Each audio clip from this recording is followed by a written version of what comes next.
தற்போது வந்து இந்த தனியார் மருத்துவமனையில் ஏற்பட்ட தீ விபத்தில் வந்து லிஃப்டில் மாட்டிக்கொண்ட 6 பேர் வந்து மீட்கப்பட்டுள்ளனர். தற்போது தீயணைப்புத் துறையை சேர்ந்த கணேசன் சார் வந்து நம்மளோட இருக்காங்க. சார் வணக்கம் சார்.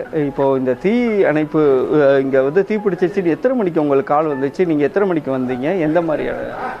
சார் சுமார் 21 மணி அளவில் திருச்சி ரோட்டில் உள்ள சிட்டி ஹாஸ்பிட்டலில் ஃபயர் ஆயிடுச்சுன்னு சொல்லி மெசேஜ் வந்தது.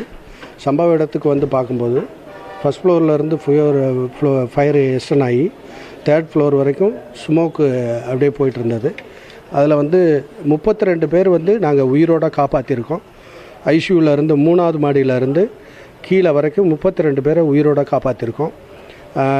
காப்பாற்றிட்டு எல்லாம் கம்ப்ளீட் ஆயிடுச்சு, ஃபயரை கான்சன்ட்ரேட் பண்ணுவோன்ட்டு ஃபயரை பண்ணிகிட்டு இருக்கும்போது அப்போ தான் ஒரு டாக்டர் வந்து லிஃப்ட்டில் வந்து லாக் ஆகிருக்காங்கன்னு சொன்னாங்க.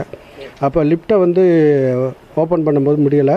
அப்புறம் எங்களோட எக்யூப்மெண்ட்டை கொண்டு வந்துட்டு அந்த இடத்த வந்து கட் பண்ணி பார்க்கும்போது அதில் இருந்து ஒரு 6 பேர், மொத்தம் 8 பேர் அதில் மாட்டியிருந்தாங்க. அதில் வந்து 3 ஆண்கள் 2 பெண்கள் ஒரு குழந்தை வந்து இறந்துட்டாங்க.